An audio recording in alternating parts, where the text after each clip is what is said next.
welcome to my review of the Batman Premium format by Sideshow Collectibles.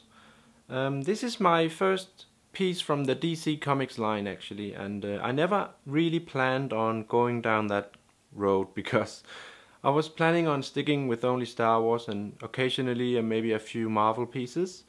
But when I saw this piece, especially after he was released, and I saw more and more pictures from people or from other collectors and videos, I was more and more tempted to get this, and it really required that I somehow changed or adopted a different way of thinking about collecting and all that, because now it's not only Star Wars and Marvel, now it's also Star Wars, Marvel and DC Comics, and it's difficult to try and maintain your principles and ways of collecting when every month there's something new released and announced that you are really tempted to get. But yeah, now I've opened the Pandora's box of DC Comics, and we'll see what that ends up leading me to. But yeah, that's a different story, I guess. But yeah, I got this piece a few days ago, and so far I'm really happy with it. It's a really massive piece. It's definitely the biggest premium format that I have ever had in my hands. And I'm really impressed with it, especially the pose, I would say, but also the whole expression of the piece, and also the paint job is quite fantastic, I would say. It's sculpted by Martin Canal, I believe, and the Gore Group, and the optional alternate head here is sculpted by Andy Burkholz. Correct me if I'm wrong in a comment, but I believe I got that right. Yeah, and it's just a really big and impressive piece. It did come with a few issues. I mean, the collecting community have been discussing these issues ever since people started posting pictures of this piece. And I'm definitely going to address some of these issues in my review here. To name a few of them, or the most important issues of this piece, well, first of all, the paint application of the heads here. His skin tone or flesh tone is rather dark. People have been making a little fun about him looking more like a, Mexican version of Batman or something like that. Another issue is his saggy armpits. I believe you can see some of it here. The problem with that is that the fabrics are not clinging to the sculpt entirely, at least not around the armpit area here, especially on his right arm, which means that you get this crossing over of the fabric here, which kind of hides some of the sculpt, and generally just looks a bit sloppy, I would say. But yeah, I'm gonna go into more detail about that later. A different problem might be the emblem, the Batman emblem or logo on his chest here, which is not exactly the same as what was shown at the conventions on the prototype.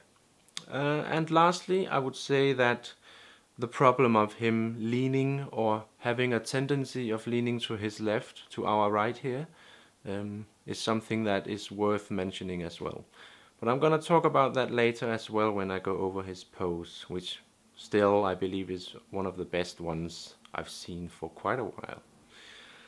But yeah, guys, let's get right into it, and I'm gonna zoom in on his head here, and we'll have a look at his facial sculpt. So give me 2 seconds.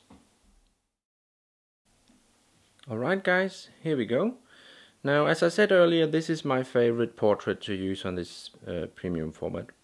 And the reason for that is that I like the way he's looking towards his left. I feel that complements the pose of the statue very well. It adds a more attitude and toughness to the look of the statue, I would say. Especially this angle here is definitely one of my favorite angles, because you can really see a uniqueness to the way that they designed Batman here. It adds a lot of personality, I would say, and I really like that. I'm just gonna try and change the head sculpt here to the NDB version, so give me 2 seconds.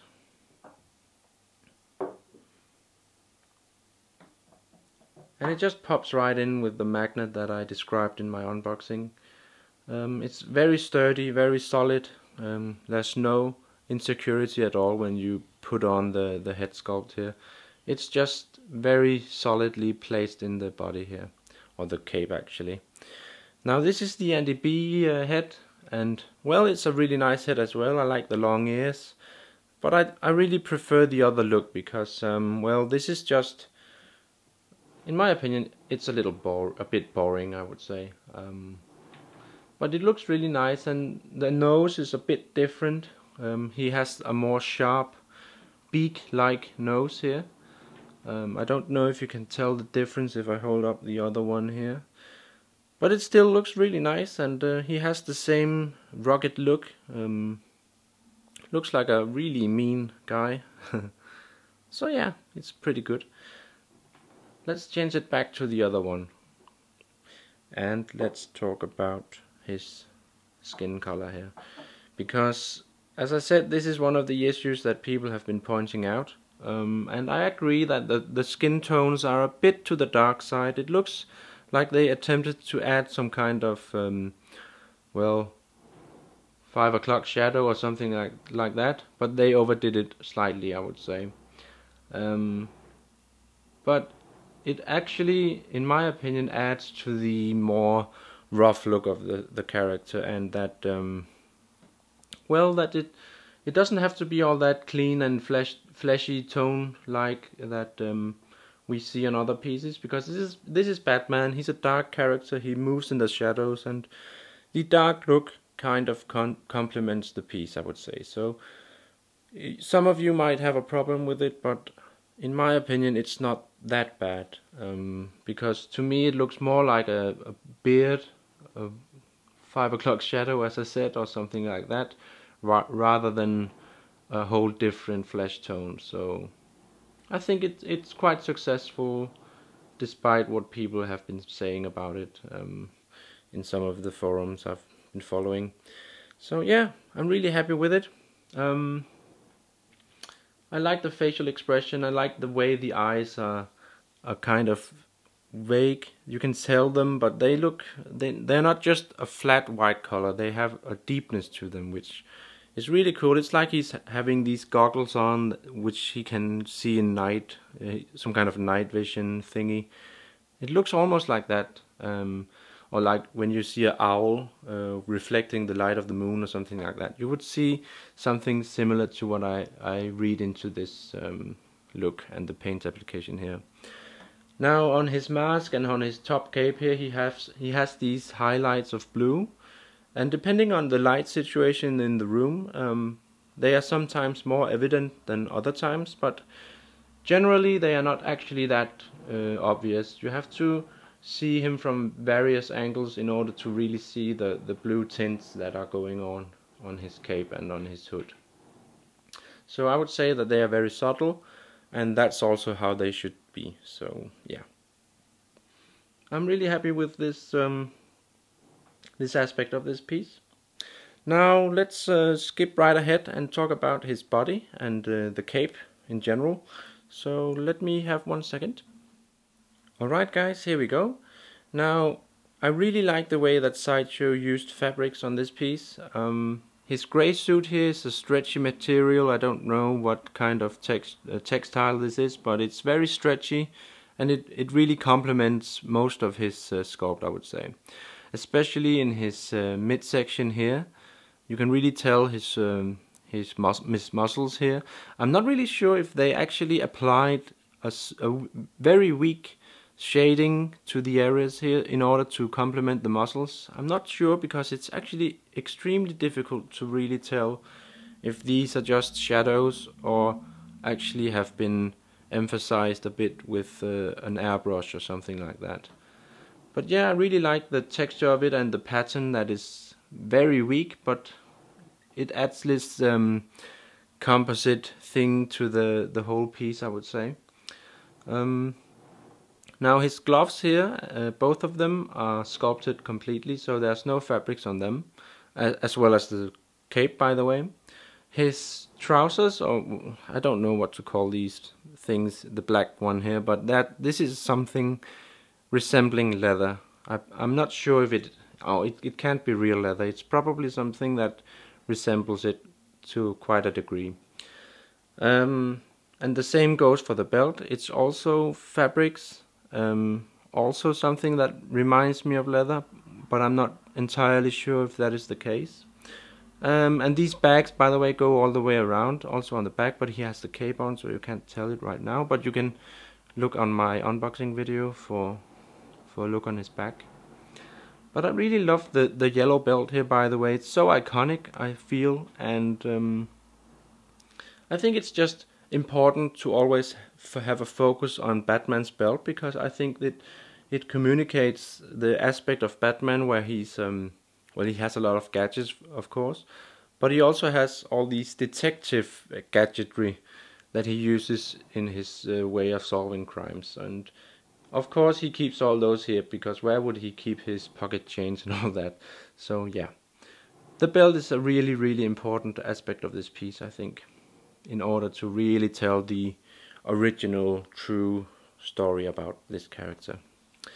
Now to talk about the emblem, it's I don't know how they did this. It looks like they kind of just melted it on top of the chest here, with some kind of heat torch or something, because it feels like one of those very rubbery things that you can melt onto fabrics, and I think that's what they've been doing here. Now on the promotional pictures that I've seen of this piece, it was as if the emblem was a bit more raised, more evident, similar to the one that Superman has, more dimensionality rather than just a very thin addition to the chest here. I suppose you can see it from this angle here. It's very thin, and it's almost impossible to tell when looking from the side that it's actually there, other than the surface reflects the light differently.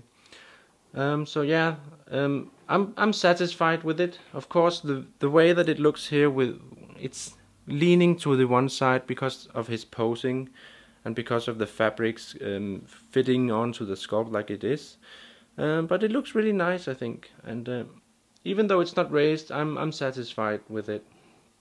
And let's move on to the armpit area, because this is one of the main issues with this piece, at least according to the community. On his left arm, it's not that bad.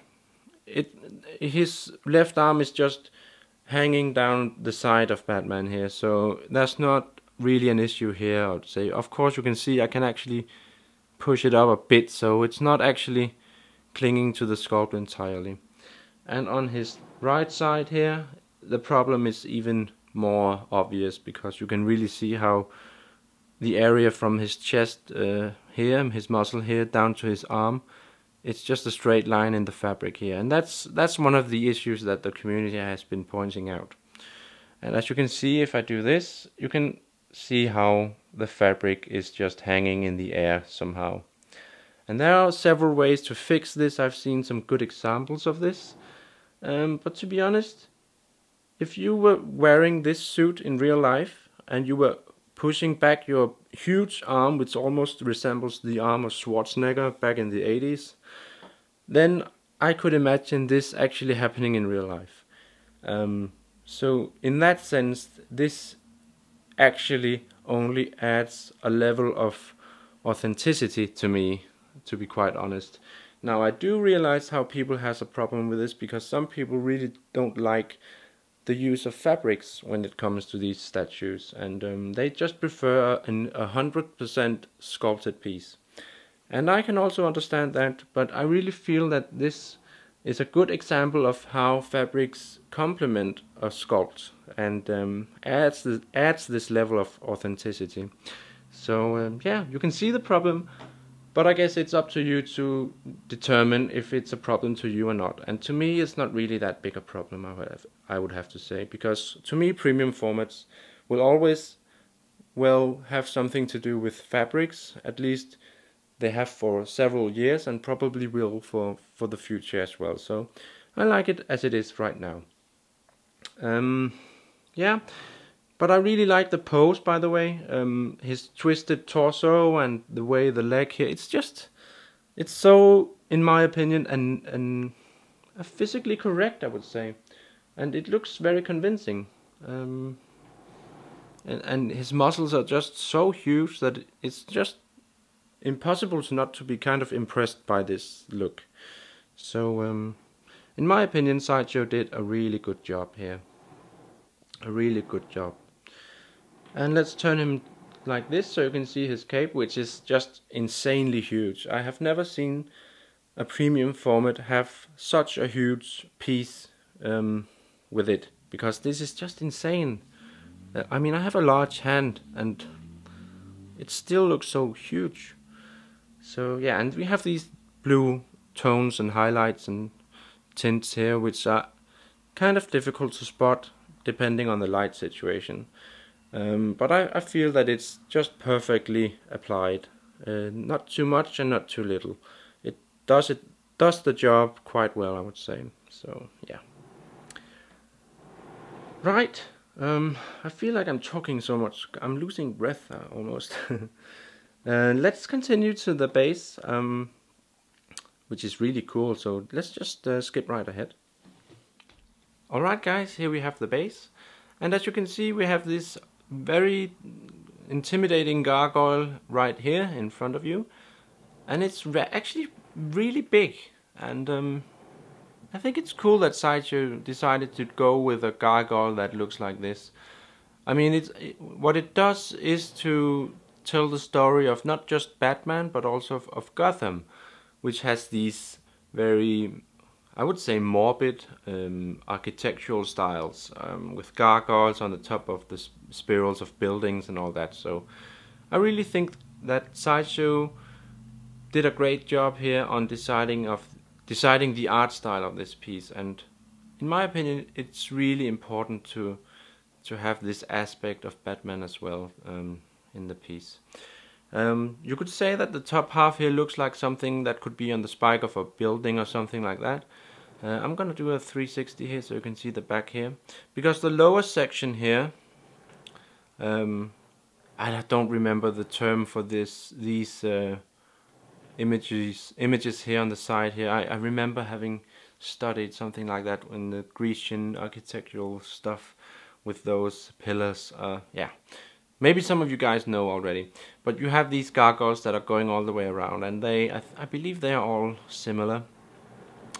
But this is more of a stylized thing, because I can hardly imagine something like this being taken out of the environment of Gotham.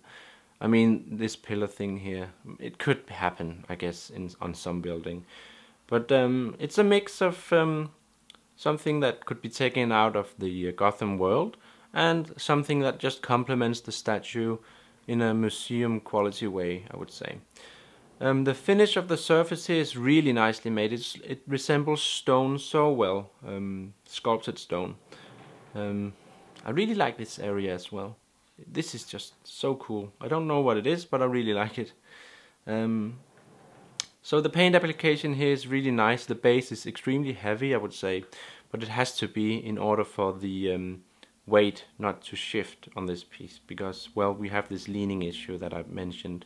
Because Batman is standing, let me see if I can zoom out.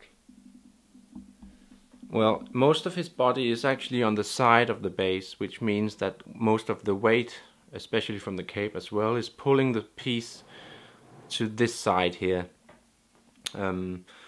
So it's important that the base is heavy in order to neutralize this shift of the weight. And of course the cape is so big, and, well, I would say the cape is mostly to the one side, but yeah, it doesn't really seem to be an issue. But if you're not careful, or if you have a defective piece somehow, I could imagine how the weight, or the center of the weight, could shift just slightly and make this piece a bit insecure when displayed, I guess. And if you live in an area that suffers from earthquakes occasionally, I would really recommend being on your toes. I mean, it would be so unfortunate to have this piece ram on the floor. That would be just horrible. So yeah, be sure to fasten all your furniture if you live in areas like that, so you try and at least help the problem a bit. Here in Denmark we don't have earthquakes or anything like that. We just have rainy weather. That's basically it. So I guess I'm lucky in that regard, that I don't have to be concerned about stuff like that.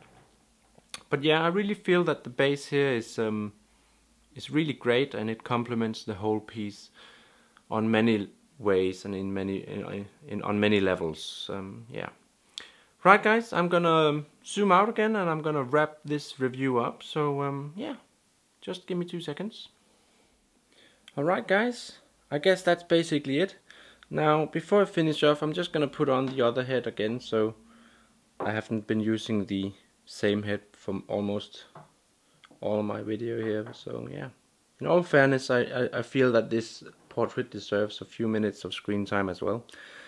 Now, I believe I went over all of the issues now, and I've shared my thoughts on them.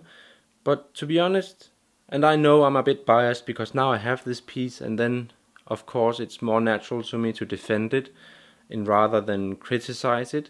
But in all honesty, I feel that many of the issues that people have been raising are, well, they are fair, first and foremost. But I also think that they are rather easy to overcome, because this is an amazing piece nonetheless. And sure, there are some things about it that could be better, but this is the case with pretty much every piece that Sideshow releases.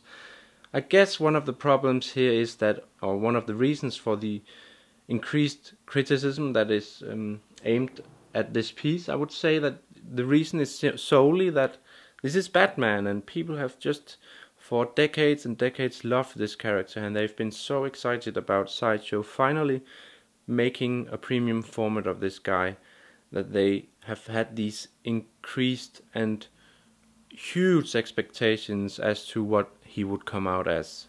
And I guess that is one of the reasons that this piece has been receiving a lot of criticism and all that. And again, I feel that is actually fair enough, but you shouldn't hold back, and you shouldn't ruin the potential successful experience and the joy that you might have from owning this piece, because in my opinion this is the ultimate Batman statue, at least in quarter scale, but it also, in my opinion, beats most of other Batman statues that I've seen in different scales. So yeah, I can only give my warmest recommendations of this piece, because I think that if you love Batman and you love premium formats and you have the room for it and the money, this is a very good investment, at least in terms of adding something iconic and meaningful to your collection. Yeah, so even though I was hesitant in the beginning, I've kind of turned it all the other way around, and right now I feel, and again I'm biased because I just got this piece a few days ago, but I think this is one of the most impressive pieces in my collection to this date, I would say. I can rarely, I'm looking at my collection right now, and I don't really see a piece that has the same presence and, well, expression and sheer size as this piece right here. So I'm extremely happy that I decided to get it, and I can assure you that this will definitely not be the last DC Comics premium format that I'll be adding to my collection. Which ones that I will be adding, I can't really say for sure right now. I have a few pre-orders up. I have the Wonder Woman, and I have the Poison Ivy Green with Envy version or variant edition. I have those two on pre-order right now. The Superman one, I'm thinking about it. I can't really say much more about that right now, but I might add some more in the future, and whether or not my pre-orders, my current pre-orders, will remain intact all the way to release, we'll have to see about that. I can't really say for sure right now, because I also have this issue of having room for all of my statues, because, well, I'm trying to get rid of some in order to get some new ones, but it's extremely difficult to find the room, and you also have to adjust the shelves and all that. So yeah, it's more complicated than just buying it and putting it up there. You have to really think over it carefully, I would say. Alright guys, I'm losing my breath. I think I might as well just wrap it up here. I hope you enjoyed watching my review here, and I I would love to hear some of your thoughts on this piece. Some of you probably don't agree with me, some of you do, but I'd love to hear from you, and I'd love to hear what your thoughts about this piece is. Whether or not you're disappointed still, where maybe you got it and you, like me, love it even more now that you have it in your collection and can really see the details for yourself with your own eyes. Yeah, so share your thoughts and comments, guys, in the section below. And do remember to like and subscribe my channel and my videos. And yeah, thanks a lot for watching, guys. And I hope you enjoyed it. Take care.